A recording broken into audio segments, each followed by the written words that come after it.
LSU lands not one, but two 4th of July commitments. We'll tell you about them. It's Locked on LSU. Here we go.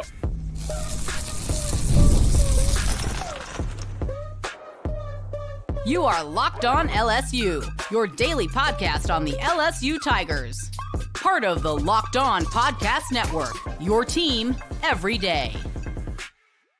Okay, let's get it. It is Locked on LSU, your team every day. I'm your host, Matt Moscona. Thanks so much for making us your first listen. We are free, available wherever you get great podcasts, of course, on YouTube as well. So please subscribe. As always, one of the fastest ways to help us grow is by leaving your comments below. And yes, it might be the 4th of July, but no rest for the weary. That includes yours truly when commitments pop. And of course, the LSU staff as still busy, hard at work. Although it is a dead period, the Tigers land two commitments here on the 4th of July for the class of 2026. And two guys that LSU has been in pursuit of for quite some time. So we'll tell you about each of them. It got started with Bryson Cooley on Friday morning picking the Tigers. Now, if you don't remember, at the beginning of July, our buddy Shea Dixon from On 3, the Bengal Tiger, was here with us, and he told us about Cooley, a giant offensive tackle out of Mississippi.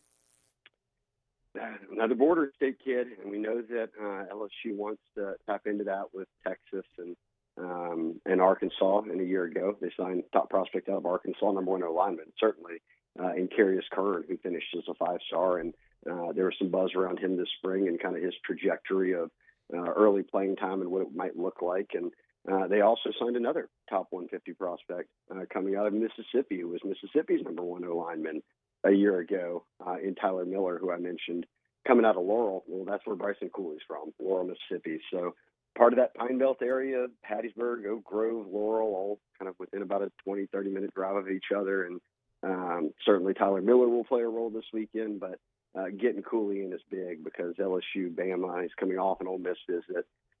That's kind of the trio of teams in the mix. He'll check out State, but there's been a time this spring where Cooley made visits to all these schools unofficially, a couple to LSU, and said they were the team to beat. So the Tigers are kind of in good shape right now as they look to potentially land the number 1 offensive lineman in Mississippi and Emmanuel Tucker this week, and then follow it up by getting the number 2 offensive lineman out of Mississippi on campus on Friday. There was Shea Dixon again at the beginning of June, and how prophetic it was. Emmanuel Tucker, the number 1 offensive lineman out of Mississippi, did in fact commit to LSU, and now Bryson Cooley, the number 2 offensive lineman out of Mississippi, has committed to LSU. This is significant for several reasons. Let me tell you about Cooley a little more first. I'll give you all the measurables. 6'6", 315. So he is a massive offensive tackle. And one of the great things that when you talk about an offensive tackle with that size, you have a very high ceiling, but a very high floor. 6'6", 315. Look, if he's athletic enough, great. He can be a left tackle. If you have to protect him a little bit, he play right tackle. And if he proves that he's not athletic enough to play tackle, he's 6'6", 315, put him at guard in a phone booth and let him go maul people like Herman Johnson did years ago at LSU. So you love the size and all the measurables with Cooley. And Shea mentioned another big part there. The finalists were LSU, Alabama, and Ole Miss. 3 SEC schools that are on your schedule every single year. The other offers, by the way, Mississippi State, Georgia, Florida, those were the SEC offers. Then he had Tulane and Toledo, UNLV, some smaller schools, but LSU, Bama, Ole Miss, Mississippi State, Georgia, Florida. 6 gigantic programs surrounding the state of Mississippi, and they all wanted Bryson Cooley, and LSU landed him. So not only did you get a really high-end offensive lineman, a big 4-star offensive lineman, you got another player out of the state of Mississippi, and you beat out the Mississippi schools, Bama, Georgia, Florida as well for him. So check, check, check. Massive boxes checked there when you talk about Bryson Cooley. And as you start to look ahead now in the 2026 class for LSU, Cooley became the 13th commitment, and then Isaiah Washington, who we'll talk about in a minute, became the 14th. But with the addition of Cooley, he became, when you look at what they've done now on the offensive line, where Bryson Martinez out of East Ascension is committed, a high 4-star, bumping up on a top 100 player nationally. As a matter of fact, depending on the recruiting service you look at. ESPN has him as the number 86 overall prospect in the country. 24/7 has him as the 9th best offensive tackle in the country. And the composite Martinez is the 10th best offensive tackle in the country. So you have Bryson Martinez already committed. Like we mentioned, you added Emmanuel Tucker out of Mississippi. Now you've added Bryson Cooley out of Mississippi. And you've got Jalen Chapman, the big interior offensive lineman out of Warren Easton down in New Orleans. So that's 4 offensive linemen already committed for the class of 2026. And it's interesting because when you look at the sheer numbers and how Brad Davis is building that position group, remember, when you look at the portal in 2024, you lost 3 players via the portal and didn't bring any in. You lost Lance Hurd, Marlon Martinez, and Joe Cryer. So you lost 3 in the portal, didn't bring any offensive linemen in. Again, that was for 24. Now you look at 25. You brought in 2, Josh Thompson, Braylon Moore, 2 guys that project as starters this year. You didn't lose any offensive linemen via the portal, but you brought the 2 in, and both those guys that you brought in are very likely 1-year guys. Now, you love where you feel like you are at tackle right now with the 2 guys who are guys you recruited, and Tyree Adams, who's going to play left tackle, and Weston Davis, who's going to play right tackle for you.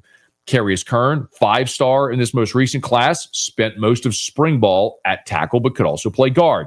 But you start to look at the future, not 2026, but 27 and beyond. Both of these gigantic offensive linemen from Mississippi that you've landed, including Bryson Cooley here on the 4th of July, project as offensive tackles and could potentially hold out one of those spots in 27 or beyond as you start to get a little bit further along. So it's massive. The work you've done in Mississippi now, not only landing the 2 offensive linemen, but also Tristan Keys out of Hattiesburg, the 5-star number 1 receiver in the country out of Mississippi. The job you've done in the border states. You heard Shay mention Tyler Miller, who was the number 1 offensive lineman in Mississippi a year ago, signed with LSU. Carius Kern, the number 1 offensive lineman in Arkansas, signed a year ago. The job you've always done in Texas. LSU is doing a fantastic job of recruiting the border states, and I'll say it again. Brad Davis has been awesome. You added Alex Atkins, remember, another great offensive line coach who was the OC at Florida State, was kind of scapegoated for their bad season. Now he's your tight ends coach, who certainly helps there as well. Big reason you got Solomon Thomas, a signing day flip of a 5-star. But Brian Kelly has pumped 2 positions into the NFL draft more than any other in his career. Tight end, offensive line. And here you go, 4 offensive line commits for 2026, including the top 2 offensive linemen out of the state of Mississippi, including Bryson Cooley, who picked the Tigers on the 4th of July. But the Tigers weren't done because they got another commitment from an in-state prospect, an interesting one too. We'll tell you about him as we continue Locked on LSU, your team every day. Ever wish managing your money felt easier? With Monarch Money, it can. Whether you're growing your savings or planning a big purchase, Monarch Money puts you in the driver's seat. It's like having your own personal CFO, giving you full visibility and control over your finances. Monarch Money is more than just a budgeting app. It's a complete financial command center. You can track all your accounts, investments, and spending in one place. So in addition to managing your money, you're also building wealth. When you think about having everything in one app, it makes it easier to manage your money day to day. If you share your finances with your spouse, your partner, Monarch Money can help you stay on the same page. If you have a financial goal that you're trying to get serious about, Monarch Money can help you with all of that. So take control of your finances with Monarch Money. Use the code LOCKEDONCollege at monarchmoney.com for 50% off your first year. That's monarchmoney.com, code LOCKEDONCollege for half off your first year. The Tigers started the 4th of July by landing 4-star offensive lineman Bryson Cooley out of Mississippi, but they were not done because on Friday afternoon, Isaiah Washington out of Haynesville, Louisiana, picked the Tigers as well. Now, Isaiah Washington is an interesting prospect, okay? So I'm going to give you the bio first and then explain why the star rating, ranking, all that stuff may not be super impressive, but why this is a very intriguing prospect. Because I'm going to tell you, when I run through the ratings, the star rankings, all that stuff, it ain't going to be impressive. But there is an asterisk, a caveat we'll get to. So when you look at Isaiah Washington, His on-3 profile has him at 6'1", 170. His Twitter profile has him at 6'3", 170. And by the way, go look at pictures of this cat. He's every bit of 6'3". Maybe an old listing had him at 6'1". He's grown. Okay, we could say that. But he's a consensus 3-star. On 3, 24/7, Rivals all rank him as a 3-star. In the national composite, right? So when On3 combines the rankings of all the services to spit out the composite, he's the number 720 player in the country, the 67th best player at his position, and the 23rd best player in Louisiana. So you may look at that and go, Matt, I mean, LSU's out here taking commitments from 3 stars. Well, I want to remind you this. Number one, especially we're talking about, I've given you this example before many times. When Brian Polian was here, you know what I'm about to say if you're an everydayer. When Brian Polian was here, they hopped on a plane to fly to Bishop Gorman in Las Vegas to recruit Jeremiah Hughes, a 3-star cornerback. And I rolled my eyes and said, why are you ever getting on a plane to fly to Vegas to recruit a 3-star? Because they're hanging off of trees in Louisiana. I mean, just throw a rock and you'll find 3-star athletes everywhere that you can mold into whatever you want them to mold into. Case in point here with a guy like Isaiah Washington. So that's number one. It's a kid from Louisiana who you wanted, he wanted you, and you picked each other. I told you there was an asterisk, which I'm getting to, so hang on for me. But 6'3", 170 pounds. He projects as a safety. He is the 3rd best safety in the state of Louisiana. Now, we know Blaine Bradford out of Catholic High in Baton Rouge is the number 1 safety in Louisiana, the number 30 overall prospect. He is a 5-star, the 4th best safety, and unfortunately, he picked Ohio State. So it's very disappointing. But the number 2 safety in the state of Louisiana is Aiden Hall out of Edna Carr in New Orleans. He is a top 100 prospect, number 88 overall, and Aiden Hall is committed to LSU.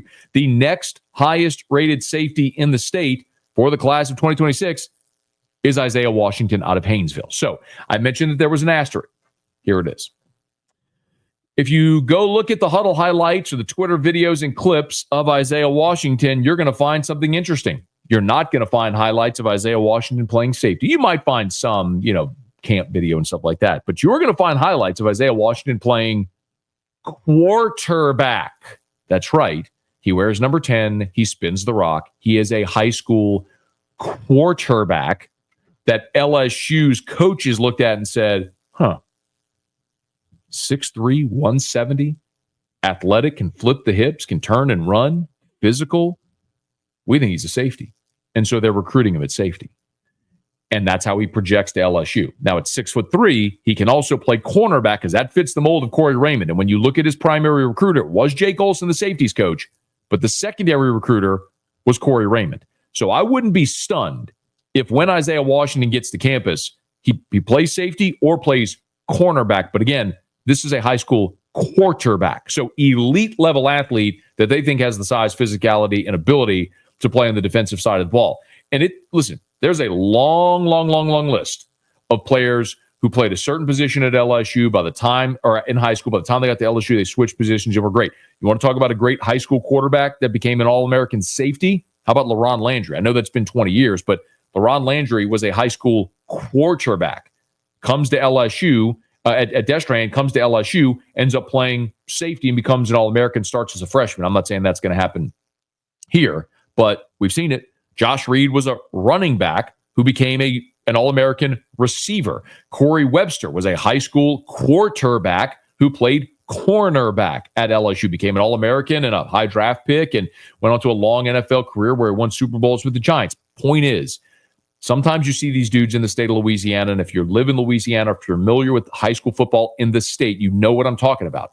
Sometimes because this isn't traditionally a great quarterback state in high school. Now, 2027 is a giant year for quarterback in the state of Louisiana with 3 top 10 quarterbacks in the country. But all that say, historically, what you see more often in high schools in Louisiana is coaches will take their best athlete, put them at quarterback. And that's the instance here up in Haynesville where they've taken Isaiah Washington, this amazing athlete, put him at quarterback, but he projects as a different position. So it's hard necessarily to climb the prospect rankings at your position when you're not playing that position primarily in high school. But you have the LSU offer, committable. Here we go. Just when you look at safety too, by the way, as we look forward, remember, you went to Houston and got A.J. Halsey as a transfer.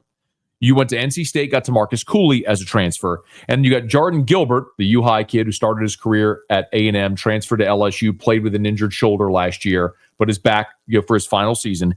All three of those guys could be gone. Now, Cooley would have the opportunity to come back for another year, but you could lose all three of those veterans after the 2025 season. So when you look at 2026, certainly Deshaun Spears is someone who you project very highly. You've got guys like Toviano, Joel Rogers, Jacob Bradford, who's an incoming freshman from Catholic High, Austin Osbury, who transferred in from Auburn, Jace Thomas, who's about to embark on his freshman season at LSU. So you've got those six, and then the three safety commitments presently for the class of 2026. So you're going to have a very crowded safety room in 2026, even though you're going to potentially losing Halsey, Gilbert, and Cooley. Halsey and Gilbert, certainly they'll be out of eligibility. Cooley's the one that you put a star next to and you see what happens as he comes back in 2026, or is he a one and done at LSU? It probably depends on how the season plays out for him. But you start to project at safety and your numbers are very, very good there. And this is one of those where you look and you say, okay, love the athlete, love the ball of clay that's there. Let's get him to campus and see what we can mold this into as a top-level prospect for the Tigers. And gets me excited, man, when you talk about kids from Louisiana with that type of skill and athleticism, that this staff says, we like it, we have room, we can take a shot on this guy, and then he pops on the 4th of July. Love to see it. So LSU now has 14 commitments for the class of 2026, with the addition, again, of both Cooley and Washington here on the 4th of July. They're national ranked by On3. They're up to number 6 in the country in On3. As just here with recent recruiting, official visits being done, get some movement. Southern Cal, number 1, Georgia, Notre Dame, Texas A&M, Ohio State. Then there's LSU at 6. Oregon 7, Bama 8, Michigan 9, Clemson 10. So LSU with just 14 commits, by the way. Just to spell this out for you, LSU is 6 with 14 commits. Southern Cal, number 1, has 31 commits. Georgia, number 2, has 27. Notre Dame has 22. A&M has 23. Ohio State has 21. LSU's next with 14. So the fact that LSU is right there at 6th in the country with only 14 commits tells you it ain't a quantity thing for LSU. It is a quality of commitments right now. And they're not done. It's here in just a few days. We should find out of the status of 5-star number 1 athlete Lamar Brown as he's set to announce on July the 10th. So within the week, LSU could be getting even more great news. We'll have it for you right here on Locked On LSU. Hey, thanks so much for making us your first listen every single day. If you are listening on podcast, thank you sincerely. Please subscribe on your favorite podcast app. Rate us, leave a review. If you're on YouTube, smash that like button, subscribe to the channel, hit the bell so you're notified whenever we post a new video, and let a friend know if they love the Tigers. We got you here every single day. It is Locked On LSU, your team every day.